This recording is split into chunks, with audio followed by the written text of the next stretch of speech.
Tickets and events, adventure and flair. You are now tuned into the Disney Holic Show.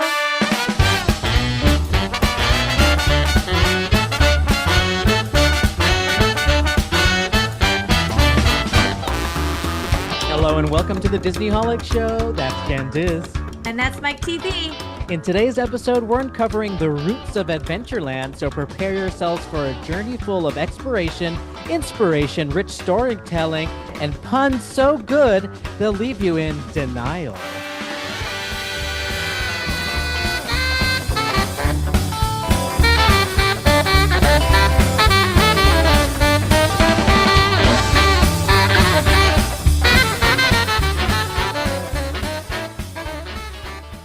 So last week I promised you guys that I would go a little deeper into the origins of Adventureland by Walt's eyes or through Walt's eyes, that I learned from going to the D23 event called Walt Disney's Enchanted Adventureland.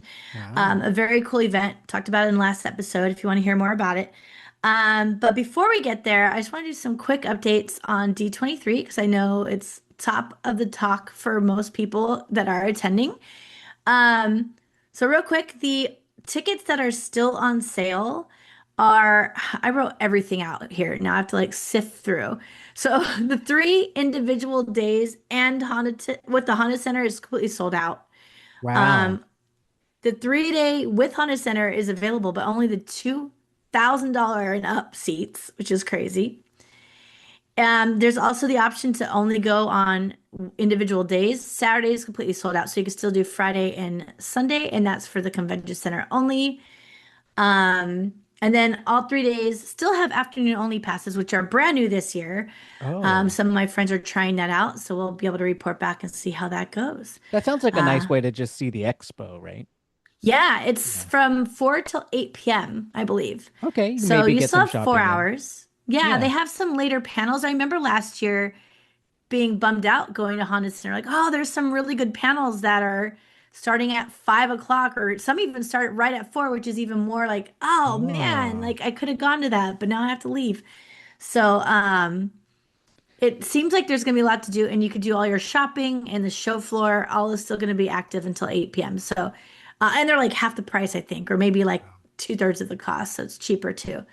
So yeah, if you are going to D23, hit me up because I want to say hi to everybody. And Mike won't be there, so we have to all like fill his void fill in the in the void. D23 Expo. But man, this ticket situation, it sounds like finding an affordable seat is a jungle out there. Oh, it is. It is. It really Yep. was. Yep. Some other upcoming events I wanted to mention that I'm hyped about. And if any of you wanted to go, you should go. So on April 18th, which is not this coming weekend, but the following weekend, Suburban Legends plays in DCA. And Suburban Legends is a band. I don't know how to, I can't even remember what style of music it is. It's like alternative meets punk or something, like somewhere in the middle there. And they do Disney covers. So they have a whole album of Disney official covers. And so it's just like kind of a fun, different type of band to see at Disneyland. I feel like it's kind of like Epcot vibes, right? I Oh, feel like I would okay. see a band like this at Epcot, but it's at Disney. You know, I've not in the Disneyland Resort. I've never seen that inside the parks at least. So Suburban Legends playing on the 18th at DCA. And then the following day is Dapper Day at Disneyland, which means more Fat Cat Swinger, which I'm Yeah. very excited about. They are playing four sets again. And with Dapper Day happening, the 4 p.m. set is also going to be one of the meetups for Dapper Day. So I just can't wait to see what that looks like. Like everyone out there on the Palisades with all their Dapper outfits on. It's going to be so freaking cute. So very excited for Dapper Day coming up on the 19th. Then the very next weekend is Tiki Land Day, which Ooh. it's gonna feel like Adventureland Day and Dapper Day had a baby, Okay. basically. And Tiki Land Day is on the 26th. I believe that's a Sunday. Saturday or Sunday. I'm not sure which one, but that's always a fun day to check out. And then the following weekend after that, there's another fan-led event, which is Bats Day, which is basically Goth Uh-huh. Day at Disneyland. Goths. Uh-huh. Yeah. Last year, I believe, Bats Day and Tiki Land Day landed on the same day, so it was really funny. It was like all these colorful flowers and then people in just all black. It's Yeah. like one or the other. But they are 1 week apart this time. So on the 3rd of May is Bats Day. And that same day in the evening, Charles Phoenix is coming to town. He's doing a Disneyland retro slideshow at the Bower. I almost said the Bowery. That's New York. How That's New funny. York City. The Bowers Museum, which is very Oh, close to the parks. I think it's probably like a 10-minute drive from the park. Um, and he's going to be doing it with Bob Gurr. So I don't know okay. how that, like what that means, how that's going to go down. Every time I've seen Charles Phoenix, it's just him running the show. But now it's him and Bob Gurr doing a Disneyland slideshow together. So it just sounds so fun. That's at 6 p.m. So you can go to Bats Day, do all the fun meetups, and then take off and go see Charles Phoenix in the evening, which is what I'll be doing. What's And the then, of weather course, like? Because those both sound like very warm themed clothing. oh, which ones do? Both dapper and wearing all black Yes, for Bats Day. yes. Yeah. I mean, it's going to be warm. It's already May. So, Yeah. I mean, right now it's already we already had like our 90-degree days coming through. It has a heat wave though, but it's like I'd say average right now is like 75. So it's not too Wow. bad. It's been like a beautiful 72 degrees as the high for the last like week. It's like the best. But yeah, it'll probably be warmer by then. So wear like light, Light breathable petticoats. shirts. Yeah, right. I know. I actually picked out a whole outfit to do the genie as Disney Dapper Bound. Oh, And it's all very light. So I okay. purposely went that way because I know it's going to be hot. And if I'm watching Fat Cat Swinger, I'm going to be standing out in that sun on that concrete. Oh, So yeah. ooh, I might need to find a parasol So because dress according my to goodness. both the theme and the weather. Yep. Yep, exactly. And then May the 4th is right after that. So that's always a fun day to go to Disneyland if you are not doing Star Wars night. It's still a great day to be at the parks. Lots of Star Wars fans. If you're a Star Wars fan, just so fun to watch everybody coming in for Star Wars night and just being in the park on the day of and interacting. So much more happens in Batu on Star Wars Day Ooh. compared to And all the they've other already days of the been year. upping the activity over there lately. Yeah, yeah, there's this whole change going. Like there's so much happening in that Have space you right now. seen the merch for this upcoming May the 4th? I have. It looks pretty cute, right? What did you see? Yeah. They have a new DJ Rex tiki mug that they're going to be Oh, that's having a good out one. at Oga's Cantina. There's a Bantha popcorn bucket. Nice. Pretty I saw like cool. a droid head popcorn bucket as well, like a Yeah, CP. C3PO, Mhm. right? Mm-hmm. Very cool. Or they called it Oh yeah, whatever it might his be a droid sipper. is. I think the Oh, Sipper Bantha could Bantha be one's a sipper, yeah. very cool. And then a lot of merch with it seems like Mando and Grogu are kind of the mascots on the merch for this year's May the 4th because the movie's coming Right. out in theaters only. I feel like I should know this off the top of my head, but I don't. I think they're waiting for the movie to come out to do the upgraded Millennium Falcon, and that's after May 4th, right? It's like end of Yes. May. And it's day of, it's changing. Release day. Yep. Wow, that's smart. Very Okay, maybe I'll try to cool. book that day too at the parks just for fun. I also have a ton of visitors coming through. I'm very excited. May Janelle's 22nd. coming. Shout Sorry. out. What? May 22nd. Oh, Had to give perfect. that Thank number. you. Yeah. Janelle's coming. Nicole and Shay. Hey, You know them. hey. Nick and Joey are coming. And Mike possibly coming back. So exciting times over here in Anaheim. Gotta make use of that magic key. You do. You do. I know. Let's get you over here and go back to Disneyland, Which, please. by the way, I just got a Disneyland survey just the Uh-huh. other day and I took it and it's how they know everything. It says like it looks like you just recently went to the park and you have this type of magic key. And it asked me all kinds of interesting questions about the my sentiment about the Magic Key program and the reservations. And like, there was like 10 Ooh. questions that kept rewording the same thing. Like they're really trying to figure out what to do with this reservation system. People seem unhappy with it, especially Magic Key holders. I saw it firsthand for the first time when I went to visit, and it's just really difficult for like a membership program that you're sold to be able to go in and out. So yeah, there's just a lot of interesting sentiment questions about like how do you feel about this and how do you feel about that. So curious Huh. what they're cooking up over there at Team Disney Anaheim. Yeah.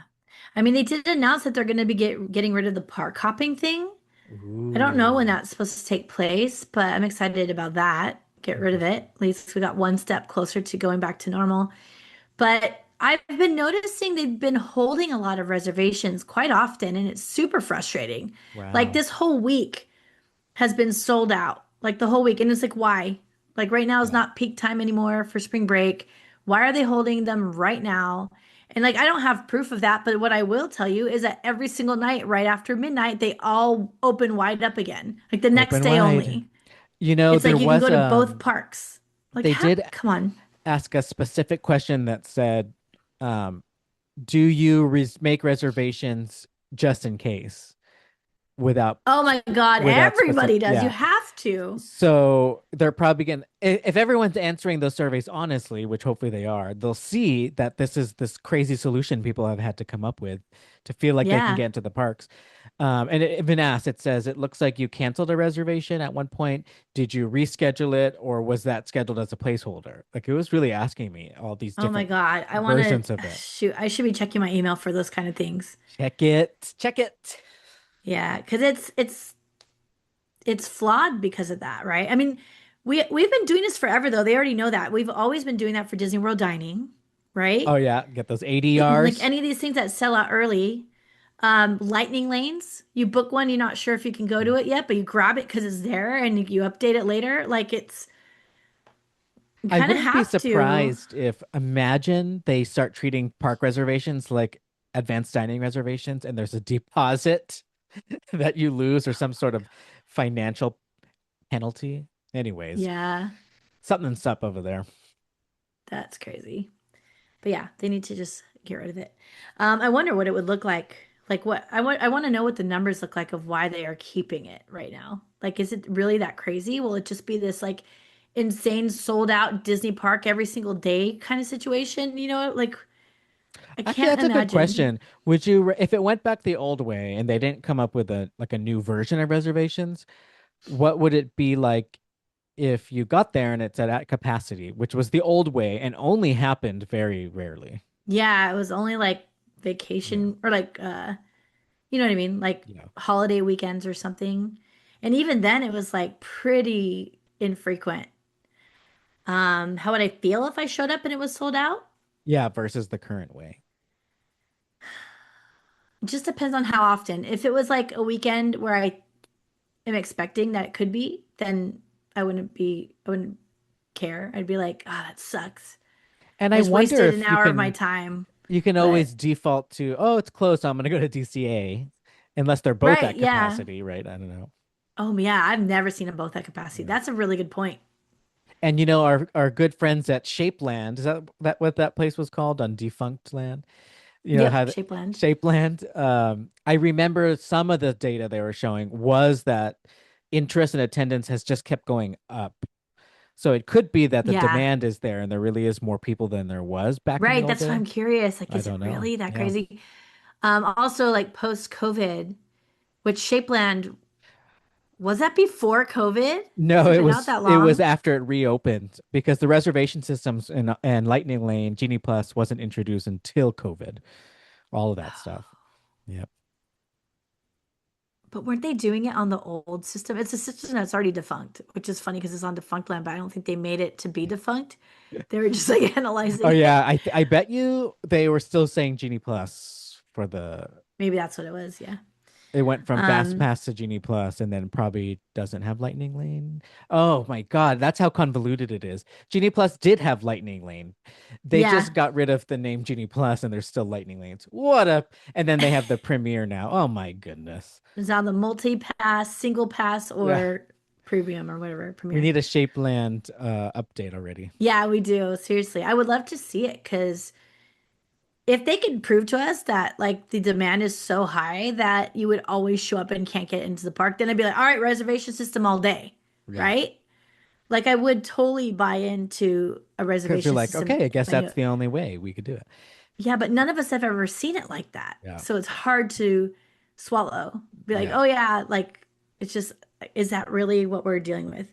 I will say that even most days with a reservation, it's still packed. So like Yeah.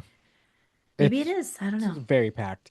For our listeners out there, we're talking about this YouTube channel called Defunctland, and they have a really good, almost documentary. It's like hours long, called or about this a fictional park called Shapeland, and they explain how things like FastPass and Genie Plus work and what it means when they change the configurations around. And it's just such a fascinating thing to like nerd out It's and watch. really good. Yeah, I saw a guy at the park with a Shapeland shirt on recently, and I was like, I like your love shirt. it. It was Love cute. that. Oh my goodness. All right, well, let's travel over to Adventureland Ooh. and let's take a little bit of a history deep dive into how Adventureland came to be. How does that Okay. sound? Perfect. All right, so I'll start off with the dedication that was written for Adventureland. And it goes, here is adventure, here is romance, here is mystery. Tropical rivers silently flowing into the unknown, the unbelievable splendor of exotic flowers, the eerie sounds of the jungle, with eyes that are always watching. This is Adventureland. Is that cool? Oh, I okay. love it. Um, and back, okay, this like dates back as far as the 30s, and it was when the Hawaiian music craze really hit America. Oh, And I forgot to look this up, but Hawaii was not a state yet, which kind of blew my mind. I don't know why, but I was like, oh my God. Like, anyway, it's said in somewhere that like this push of like being at Disneyland and other things of like the craze running over in America helped it become a state, which is just nuts wow. to think about. Wow. But yeah, so at the time it was not a state yet, and the Hawaiian music craze was going bananas, as well as like tiki culture shortly thereafter. And Walt was very fond of it. So he started Nice. doing trips to Hawaii. At first, he was trying to do vacations, and on a trip, his very first trip to Hawaii in 1934, he said, I don't want to do anything except lie on the beach in the sun and wiggle my toes in the sand. That was a quote from Walt. Oh, And it ended up not being such a vacation because it got like the news caught on that Walt Disney's coming. So they okay. published in the newspaper that Mickey's Papa's visiting Hawaii, Mickey's Papa, Mickey's Papa, Daddy Walt, and Uncle Walt. yeah, he ended up visiting with kids who were Mickey Mouse Club members, which was really cute. He did like a little outreach. And then he also visited a charity baseball game. Um, so he's just kind of always having to work, that poor guy. But he loved his visit and he loved the melting pot of cultures, which I thought was interesting because I don't actually know how much of a melting pot Hawaii at that time would have been. But evidently, it's a melting pot of cultures. Yeah, already at that time you'd have the native Hawaiians, you'd have Americans, and then a lot of military Americans there because Navy occupation, which also just brings in a bunch of people, and Japan, a lot of Japanese too. Yes, a lot of Japanese in Hawaii. Yep. So he loved it so much, he promised Hawaii a cartoon. And this was called the Hawaiian Holiday, and it came out 3 years after his first visit to Hawaii. So he came through on his promise. It's very cute. You guys can look it up on YouTube. It's called the Hawaiian Holiday. Adorable. Um, he kept going on many trips to Hawaii after that, and then he wanted to explore more. So he took a trip over to Tahiti and Fiji and Samoa and other popular destinations out in the South Pacific. And these trips led Walt to really wanting to bring this to Disneyland. He's figuring like not all families can afford to just go on all these luxurious trips all around the world to see these amazing places. And like, how can I incorporate this into Disneyland, which he was at the Yes. time already dreaming up, right? So that is partially why he went down this road to get it into Disneyland. Let's see. during the panel they then moved on to really like hone in on the creation of Adventureland, away from Walt's travels and more so into like how this affected uh, Disneyland itself and Adventureland. That's pretty So, in a cool. 1959 book called People and Places, Walt wrote this foreword, and I'm going to read it to you guys. It's a little long, but it's really cool. In our visits to faraway lands, we have found that every people has a wealth of ancient lore, every place a treasure of rich tradition. We have sought out these few remaining places where the old ways are carefully preserved by people who cherish ancestral cultures and ancient legacies. As the past slips slowly but certainly to the future, these traditions of yesterday may soon be lost forever in all the tomorrows yet to come. Our purpose has been to capture and preserve these stories before they become only dim memories. Oh, So yeah, so that was something he wrote in a book, but obviously was in his mind in his creation of Adventureland. very thoughtful. Yeah. Now, how is Walt going to create a space for us to see authenticity and culture and lore and all the things that he loves so much about his trips. And one of the things he did was he created space for some of the like actual people he met on his trip to come and Oh, have a space in Adventureland. So one of those is a guy named Hawaiian Abe. I thought you were gonna say Sunglass Hut. The Sunglass Hut. Did you guys know in 1934? No, I'm just kidding. um, Walt had met Hawaiian Abe on one of his trips, and he was making palm frond hats. Oh, He's really cool. This guy sounds so cool. He was a 1920s Waikiki Hawaiian jitterbug king. oh, What? So he's a dancer, and he also like really honed into his craft of making these palm frond hats. That's a tongue twister. And he found out how to use the fronds without hurting and damaging the trees. So he would oh. teach other people how to do the same so he could expand his business. So in early days of Adventureland, you could find actual Hawaiian Abe in Disneyland making these Wow, palm frond hats. It would take him 2 to 3 minutes each only, wow. like so fast. And he would sell them for $1.50 each. That's. I wonder what that was like back then. That's so cheap for us now. Crazy. Right? Let's look that up real quick. What would $1.50 in, let's say 1955 be today? Uh, 1829. Wow, That's still cheap for a that whole hat. sounds and a custom hat at that. Custom Yes. made right in front of you hat. Like, you know what? Actually, speaking of, shout out to the silhouette artists. Oh Still one of yeah. the cheapest souvenirs you can get in Disneyland, and it's handmade. Everyone's custom right then and there for you. Very cool. Yeah, I think Hawaiian Abe's hat in Disney current prices would be like 59 minimum. Right? Yeah, Right. yeah, Yeah. for sure. Um, Also, Walt tried his best to bring authentic meals to Disneyland. Hmm. I am gonna say I'm not sure how closely they were authentic, but that's okay. We'll talk He about that in a tried. second. A for effort. So, did you know that the Jolly Holiday used to be a restaurant called the Plaza Pavilion? I did not.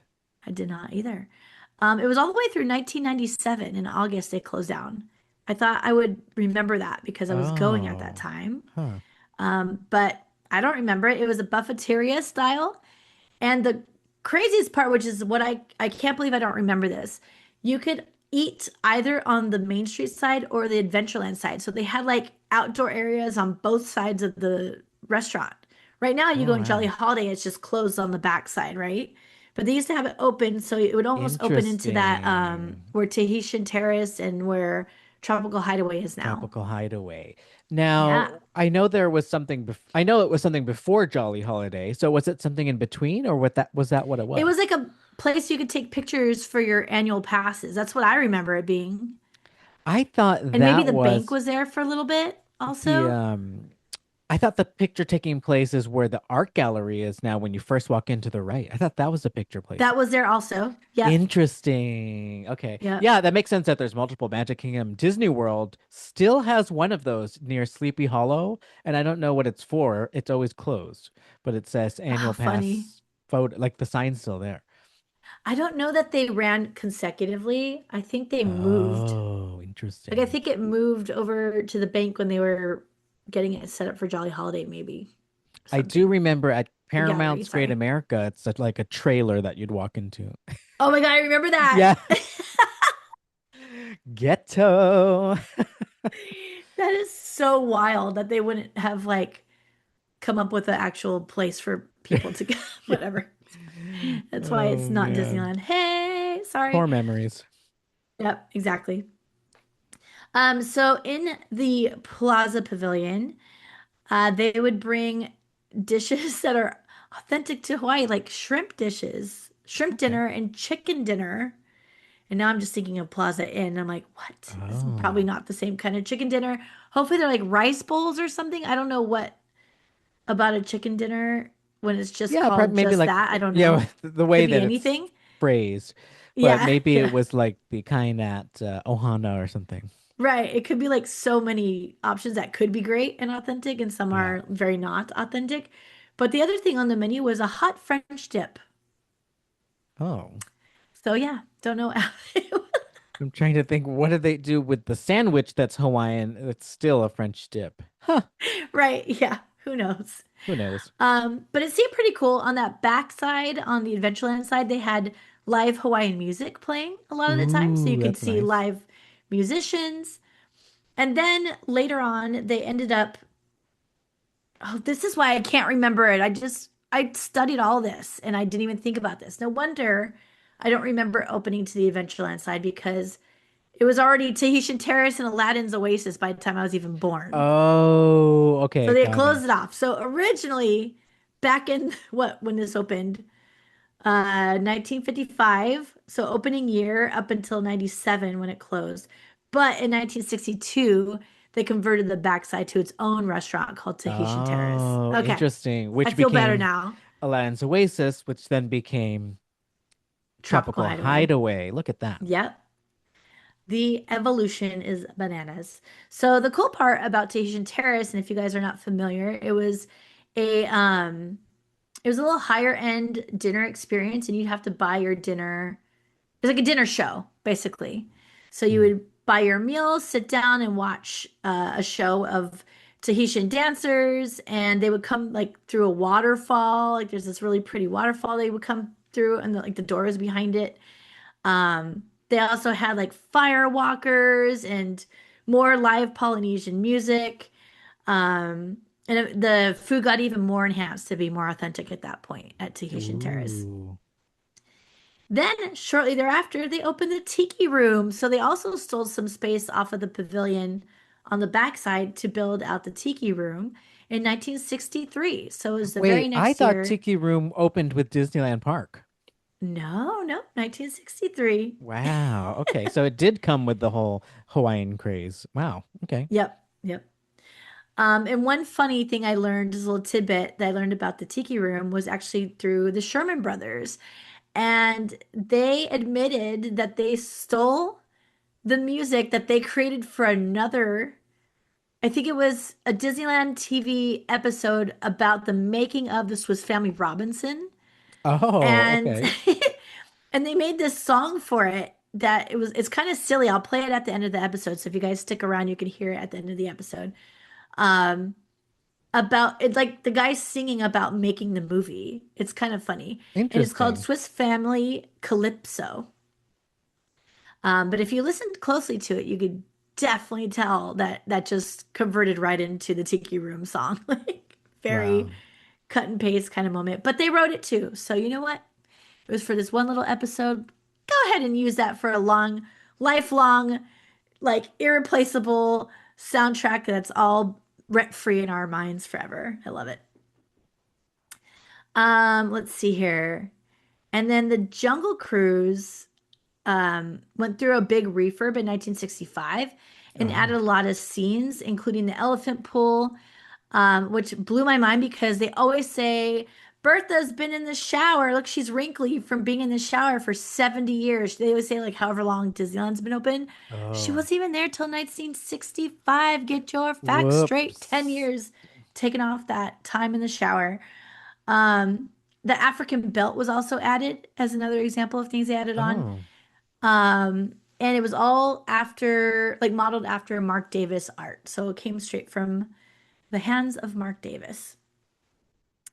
So very cool. That is mostly all the stuff that I learned about it. It just was like really, it's always neat to hear the amount of research that they're doing to And put, they can the way that they can go back into the archives and find these things. I It's really know. special and unique to the Walt Disney Company that they have that. Right. And in fact, this picture, if you guys are watching our YouTube, this picture, let me lean out of the way, is Walt playing the ukulele with one of his friends or whatever on their vacation. And this is him wiggling his toes in the sand on the beach in the sun as he wanted to. It's great. So he's really enjoying those vacations. Um, and then also doing research while he's there. How can I bring this to Disneyland? Um, So I thought it'd be fun for us to just rate Adventureland. I keep looking back at Adventureland, realizing like, man, I really enjoy Adventureland. I always say New Orleans Square is my favorite, but I think it's Adventureland. Interesting. When you think about it, like, look how small it is, right? It's just that one little like avenue, and it's so small and tight in there on purpose by design, by the way, because they want it to feel like another like world that you know is like a different you're not shopping in these New Orleans Square shops. You're now in Adventureland and everything is exotic and beautiful and different and get that market vibe going on of like the crowded market. Um and then they with that tiny little area, like I kept comparing it to like Galaxy's Edge, for instance, or Cars Land. Oh, yeah. And they still have three attractions. They have the Enchanted Tiki Room, Jungle Cruise, and Indiana Jones Adventure, right? That's like huge for that tiny little area. Um, and two restaurants, so the Tropical Hideaway and Bengal Barbecue. So like it's freaking solid Yeah. over there, Yeah. right? And the little Dole Whip stand in front of the tiki room. Yeah, Yeah, they they got got that one of too. their most famous Disney treats come from Adventureland. Like that's Wow. it's a lot to It's they got some bragging rights over in Adventureland. you're just doling out all the cool Adventureland facts today. I am. Also, I don't think I've really noticed before, but I mean, I like have. This is actually blah, blah, blah. The best part is that I haven't noticed because that's what a great transition is, right? Um, Pirates of the Caribbean is right on the end of Adventureland, and I feel like that lives half in Adventureland and half in New Orleans Square, which is exactly what it does. It's like And right there to it's transition in. that the tree is a great seamless way to kiss the two things together nicely. Right. Yeah. Yep. It's What is so it now? good. It's back to Swiss Family Robinson Treehouse. No, it is Or is called it the just Adventureland it's Treehouse. the Adventureland Treehouse? But they do still having, they still, oh my God, I cannot speak today. They do still have the Swiss Polka playing, which Oh, matters if you ask yeah. me. Um, It Matterhorns. it Matterhorns. Oh, I love it. I Ba-da-dee. love it. So, if you were to rate Adventureland, how would you rate it? Like compared to the other lands? Okay, on my first on my normal rating scale, it's a 5 out of 5. Yeah, I same. think most lands at Disneyland are most lands. Um, and where would I like rank it, right? I always go straight to New Orleans too as my favorite because it's just so immersive and beautiful. But you're right, so is Adventureland. It feels Mm-hmm. like you're in a jungle. You can get turned around in there pretty quickly. Uh, and the modern improvements to it to me only made it better. Like Indiana Jones like makes it even crazier that it's Adventureland and makes it more like a jungle adventure. And all those things that you read off that Walt Disney was talking about, it just fits perfectly into Adventureland. Whereas New Orleans Square, I keep it's a little shoehorned sometimes with like, well, I guess Tiana's Bayou Adventure is its own land next to it now, right? Yeah. That's Bayou country. Um, but It's pretty spread out though. Like it goes all the way to Haunted Mansion, yeah, it right? does. It Yeah. leaks out. So I don't know. I guess I would still say New Orleans is my top because I think I could spend more time in there because it wasn't designed to feel too crowded, even though we're saying it's the parks are packed these days. Whereas Adventureland, it does get a little overstimulating sometimes Yeah. when you're trying to like, especially if you're trying to get through it versus spend time in it. So yeah, I don't know. It's a very complex answer to a simple question. Yeah. Um, yeah, I guess I'm like I keep comparing it to Galaxy's Edge and I'm like, oh, Galaxy's Edge is so good though. Like it's so pretty. Excuse me, so well themed. There's space, like all that stuff you were Yeah. talking about. Yeah. It does, it has breathing room there. It does, and you need that at any Disney park. Now, what if Um, you compare Disneyland Adventureland to Magic Kingdom Adventureland? okay, let's think if I can even remember it. So you start Adventureland at the Jungle Cruise hits first, or is it Tiki Room hits first? Kind of both. Uh, it's neither hits first. It's like Oh, the the Aladdin's. Aladdin stuff first. Yeah. Okay. And then there's a It's like the hill that Tomorrowland goes Astro down. Orbiter. Uh, then there's like a hill that goes down the left to Jungle Cruise. And then, but if you keep going straight, it's Tiki Room. Yeah, and then right past that is Pirates, and then it's over, right? No, What was somewhere after we that? left out that big restaurant. I think that's also before Oh, Aladdin. Pecos Bill or whatever that thing No, is.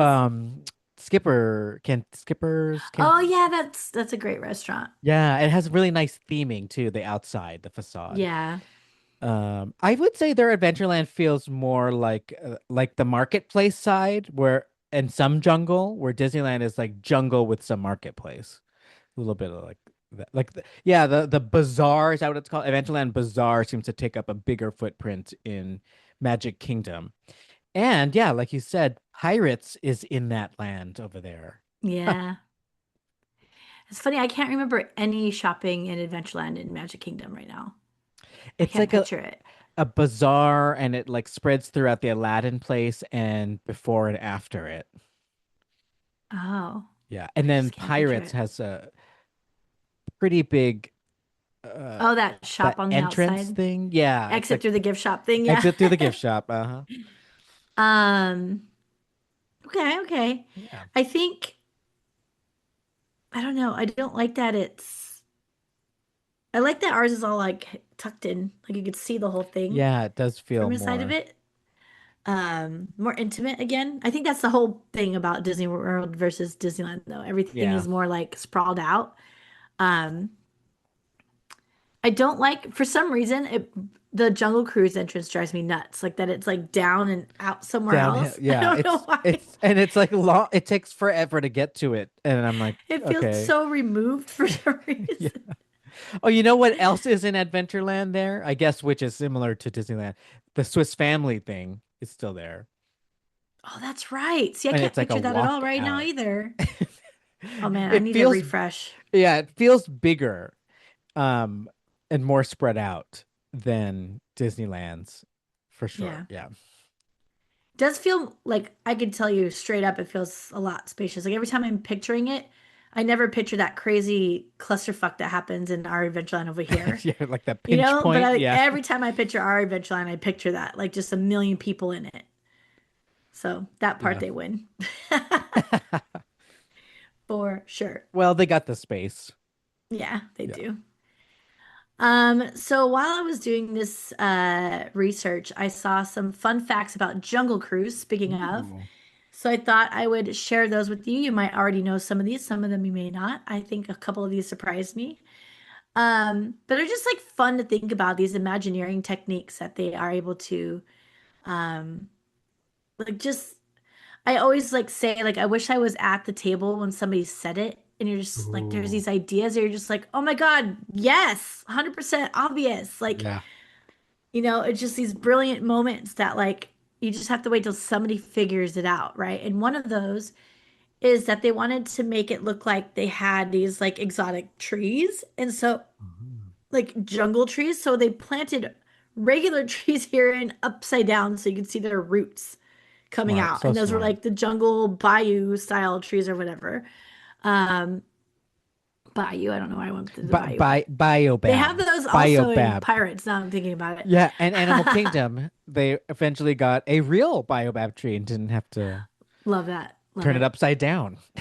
They also said that a lot of the trees here are just like really boring California fed trees because it's what survives here Wow. Yeah. and the climate. So they just found the ones that like look the most jungly, like palms and stuff like that. So Nice. they aren't necessarily all native to like really cool places. They're been there forever and they just look cool, look jungly, but they're native to California. Lush, Oh, like I love it. fill in the spots between the unique trees with just lush California greenery, which is fine.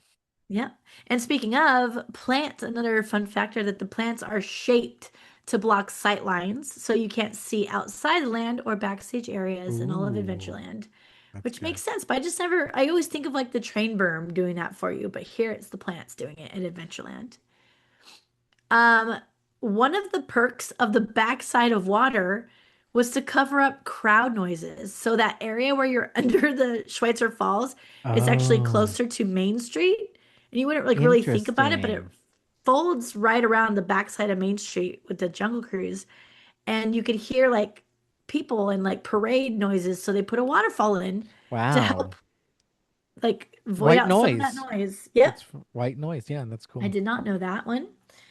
Um, the water is intentionally dyed to keep opaque so you cannot see the track system under the boats. That makes This might sense. be a little obvious, but I just never thought about it. I'm like, oh, And it that's makes it look dark and spooky and jungly. yeah, it's Yeah. like jungly waters, right? Like totally works.